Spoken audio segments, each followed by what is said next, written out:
வணக்கம். சிறகடிக்க ஆசை சீரியலில் முத்துவும் மீனாவும் பாட்டியோட 80வது வயசு பிறந்தநாள் கொண்டாடுறதுக்காக பாட்டிக்கு நகை வாங்கி கொடுக்கணுன்ட்டு இவங்களோட நகை விஜயா கிட்ட வாங்கிட்டு கடைக்கு வந்திருக்காங்க. அந்த இடத்துல லட்சக்கணக்கில் ஆகுதுன்னு சொன்னோன்னே இவங்க அந்த நகையை எடுத்துகிட்டு அடமானம் வச்சுட்டு நாங்கள் புது நகை வாங்க போகிறோன்ட்டு அதை எடுத்து கொடுக்குறாங்க. அதை செக் பண்ணி பார்த்துட்டு பையன் வந்து சொல்கிறது கவரிங்னுட்டு அதை கேட்டு முதலாளி ஷாக் ஆகிட்டு இவங்களை பிடிச்சி திட்டுறாரு. என்ன நீங்கள் கவரிங் எடுத்து வந்து அடமானம் வச்சுட்டு புது நகை வாங்க வந்திருக்கீங்களா, அதை கவரிங் எடுத்து வந்து கொடுத்துருக்கீங்களான்ட்டு அவர் திட்டுறாரு. இங்கே முத்து சொல்கிறாரு, நீங்கள் தான் நகையை மாற்றிட்டீங்கன்னுட்டு, இங்கே சிசிடிவி கேமரா இருக்குது, நகை எல்லாம் எங்கேயும் போகல, நீங்கள் எடுத்து வந்தால் போலின்னுட்டு ரெண்டு பக்கம் வாக்குவாதம் நடக்குது. மீனா சொல்கிறாங்க, எப்பவுமே நாங்கள் இங்கே தான் வாங்குவோம், கடை முதலாளிக்கு தெரியணுன்ட்டு அவர் இல்லைன்ட்டு நீங்கள் போலி எடுத்துகிட்டு வந்துட்டு என்கிட்ட இங்கே தான் வாங்கணுன்ட்டு சொல்கிறீங்களா, நீங்கள் எடுத்துகிட்டு வந்தது தான்ட்டு. அப்போ ரெண்டு பேருக்கும் வாக்குவாதம் நடந்துட்டு இருக்கும்போது முதலாளியே வந்துடுறாரு. ஐயா, நான் எப்பவுமே உங்ககிட்ட தான் இங்கே நகை வாங்குவேன், உங்களுக்கே தெரியும், இப்போ இது போலின்னு சொல்கிறாருன்ட்டு அவரும் அதை எடுத்து செக் பண்ணி பார்த்துட்டு நீங்கள் எடுத்துகிட்டு வந்திருக்குது போலி நகை தான், அது நீங்கள் தங்க நகை தான் எடுத்துன்னு வந்தீங்கன்ட்டு உங்களுக்கு தெரியுமான்னு சொன்னோன்னே அதை கேட்டதும் இவங்க ரெண்டு பேரும் ஷாக் ஆகிட்டு வெளியில் வந்துடுறாங்க.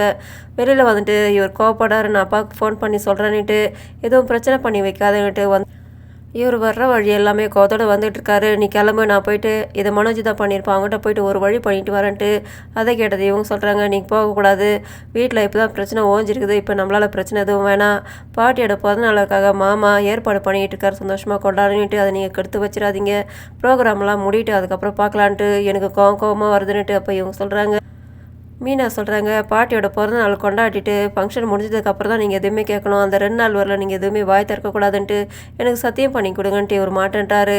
அதுக்கு இவங்க சொல்கிறாங்க, நீ என்கிட்ட சத்தியம் பண்ண ஆச்சுன்னுட்டு இவங்க வலுக்கட்டாயமாக சத்தியம் பண்ண சொல்கிறாங்க. அவர் கோவத்தில் இருக்கிறதுனால இவருக்கு சத்தியம் பண்ண மாட்டார். இவங்க அவரோட கையெடுத்து தலைமையில் வச்சுட்டாங்க. இன்னும் 2 நாளைக்கு நீங்கள் பிரச்சனை பண்ணி வைக்க மாட்டீங்கன்ட்டு என்கிட்ட சத்தியம் பண்ணுங்கள். இப்போ நாம் போய்ட்டு ஏதாவது பேசி பண்ணி வச்சோம்னாக்கா பாட்டியோட பிறந்தநாள் கொண்டாடுறது தடங்களாகும், அதில் பாட்டி கஷ்டப்படுவாங்க, இது தேவையா, மாமாவுக்கும் கஷ்டமாகும், அதனால் நீங்கள் 2 நாளைக்கு கேட்கக்கூடாதுன்னு சொல்லிட்டு இவங்க சத்தியம் வாங்கிடுறாங்க. ஆனால் பாட்டி போனதுக்கப்புறம் அடுத்த நிமிஷமே யார் என்ன ஏதுன்ட்டு வீட்டில் கேட்பேன், இது மனோஜ் அம்மா தான் சேர்ந்து பண்ணியிருக்கணும், அம்மா பண்ணலன்னா கூட மனோஜ் பண்ணியிருப்பான், இல்லாட்டி 2 பேர் சேர்ந்து பண்ணியிருப்பாங்கன்ட்டு இவர் கோத்தோட வீட்டுக்கு வராரு. இதே நேரத்தில் வீட்டில் அண்ணாமலை அவங்க அம்மாவோட பிறந்தநாளுக்காக வீட்டெல்லாம் டெக்கரேஷன் பண்ணிட்டு ரெடி பண்ணிகிட்டு இருக்கும்போது மனோஜோ விஜயா வந்து கேட்குறாங்க, நாளைக்கு வரப்போகிறாங்க, எதுக்காங்க வயசானவங்களுக்கு இவ்வளோ தூரம் பெருசாக கொண்டாடமானிட்டு, எங்கள் அம்மாவோட 80வது பிறந்தநாள், நானும் எங்கள் அம்மாவுக்கு கொண்டாடுறேன், இதில் உனக்கு என்ன கஷ்டம்ன்ட்டு அவர் கேட்குறாரு. வந்துட்டு இதெல்லாம் ரெடி பண்ணுறான்னு சொல்லிட்டு அவர் மனோஜ்கிட்ட சொல்கிறாரு, இதெல்லாம் எனக்கு தெரியாதுப்பான்ட்டு அவர் அங்கேருந்து கிளம்பிடுறாரு. இவங்க எல்லாத்தையும் ரெடி பண்ணிவிட்டு கீழே எடுத்துன்னு வந்து எல்லாம் ரெடி பண்ணிகிட்டு இருக்காங்க. அதே நேரத்தில் விஜயா சொல்கிறாங்க, முத்து மீனா நகை எடுத்துகிட்டு வெளியில் போயிருக்காங்க, என்ன ஆச்சு ஏதாச்சும் தெரிலன்ட்டு, ஏதாவது ஒன்றுனா அவங்க தான் நம்ம பார்த்துக்க போகிறாங்க, எங்கே போனால் நமக்கு என்னன்ட்டு, அவங்க எடுத்துகிட்டு போயிருக்கிறதுல பிரச்சனை வந்து நாம் மாட்டிக்கின்னு என்ன பண்ணுறது, எனக்கு பயமாக இருக்குதுன்னு இவங்க சொல்லிகிட்டு இருக்காங்க. இதே நேரத்தில் முத்து மீனா வீட்டுக்கு வராங்க. இங்கே எல்லாத்தையும் டெக்கரேஷன் பண்ணிக்கிட்டு இருக்காங்க.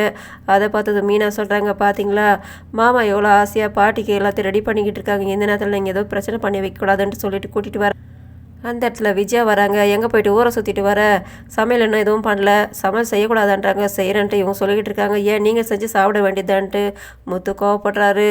அதுக்கப்புறம் அண்ணாமலை இடத்துல வந்துட்டு பிரச்சனை தீர்த்து வச்சுட்டு போகிறாரு. முத்து அவங்க அம்மாவையும் மனோவை பார்த்து முறைக்கிறாரு. அவங்க கிளம்பிடுறாங்க. ரோஹிணி மேலே வராங்க. மனோஜ் கேட்குறாரு, உங்கள்கிட்ட முத்து ஏதாவது கேட்டானான்ட்டு. இல்லை, ஆனால் நீங்கள் ஏன் டென்ஷனாக இருக்கீன்னு கேட்டவொன்னே அதெல்லாம் ஒன்றும் இல்லைன்னுட்டு இவர் கை கால் முகம் கழுவுறன்ட்டு உள்ளே போய்ட்றாரு. அந்த நேரத்தில் அவங்களோட பையன் கிறிஷ் ஃபோன் பண்ணுறான் ரோஹிணிக்கு, அம்மா நல்லா இருக்கீங்களான்ட்டு 2 பக்கம் விசாரிச்சுக்கிறாங்க. நீங்கள் தான் என்னோட அம்மா தெரிஞ்சுட்டு போகிறேன், இப்போ நான் நல்லா ஜாலியாக ஸ்கூலுக்கு போகிறேன், இப்போ நல்லாவே படிக்கிறேம்மா, நல்லா மார்க் வாங்கியிருக்கேன், நீங்கள் எப்போ இங்கே வருவீன்ட்டு பேசிக்கிட்டு இருக்கும்போது அந்த இடத்துல மனோஜ் வரா மாதிரி தெரியுது. அதனால் அவங்க ஃபோனை கட் பண்ணிடுறாங்க. அவர் கேட்குறாரு, யாருக்கிட்ட நீ செல்லான்னு பேசிகிட்டு இருந்துன்னுட்டு. என்னோடய ஃப்ரெண்டு செல்லம், அதனால தான் செல்லான்னு பேசிகிட்டு இருந்தேன்னுட்டு. உங்கள் ஃப்ரெண்டுக்கிட்டலாம் செல்லான்னு கொஞ்சம் பேசுகிற, என்கிட்டலாம் நீ அந்த மாதிரிலாம் பேசுனதே இல்லைன்ட்டு. அதுக்கு என்ன கூப்பிட்டுட்டா போச்சுன்ட்டு அவங்க சொல்கிறாங்க. ஆமாம், நீங்கள் பாட்டிக்கு என்ன வாங்கி கொடுக்க போகிறீங்கன்ட்டு. எல்லோரும் கிஃப்ட்டு கொடுக்கும்போது நாம் கொடுக்கலன்னு நல்லா இருக்காதுன்ட்டு. கிஃப்டெல்லாம் எதுக்காக பாட்டி கொடுக்கணும், எதுவும் கொடுக்க தேவையில்லைன்ட்டு. அப்போ மற்றவங்க கொடுக்கும்போது நீங்கள் கொடுக்காம இருந்தால் நல்லா இருக்காது, வாங்கணும், என்ன வாங்க போகிறீங்க சொல்லுங்கன்னு ஒரு புடவை வாங்கி கொடுத்துலான்ட்டு. அவ்வளோதானா நீ இவங்க கேட்குறாங்க. இதே நேரத்தில் ரவி ஸ்ருதி சொல்கிறாங்க, நான் பாட்டிக்கு ஒரு ஃபோன் வாங்கி கொடுக்க போகிறேன்ட்டு. அதுக்கு அவர் சொல்கிறாரு, பாட்டிக்கு இந்த மாதிரி ஃபோன்லாம் யூஸ் பண்ணி பழக்கம் இருக்காதுன்ட்டு, பாட்டிக்கு நல்லாவே டேலண்ட் இருக்குது, நான் அங்கே போனப்போ தான் பாட்டியை பார்த்துன்னு அவங்களுக்கு நல்லா விவரம் தெரியுது, அவங்க சீரியல்லாம் பார்த்துக்கிட்டு இருக்காங்க, அதனால் ஃபோன் வாங்கி கொடுத்து அவங்களுக்கு எல்லாத்தையுமே நான் எப்படி யூஸ் பண்ணுறதுன்னு கற்றுக் கொடுப்பேன்ட்டு இவங்க சொல்கிறாங்க. ப்ரோமோவில் பாட்டி ஊர்லேருந்து வந்திருக்காங்க. அப்போ அண்ணாமலை சொல்கிறாரு, அம்மா அவங்களுக்காக எல்லாருமே கிஃப்ட்டு கொடுக்காது காத்துட்ருக்காங்கன்ட்டு, நானும் திருப்பி கிஃப்ட்டு கொடுப்பேன், யார் எனக்கு நான் இஷ்டப்படுற கிஃப்ட்டை கொடுக்குறாங்களோ அவங்களுக்கும் நானும் ஒரு கிஃப்ட் கொடுப்பேன்ட்டு இவங்க சொல்கிறாங்க. இதோட முடியுது. நன்றி, வணக்கம்.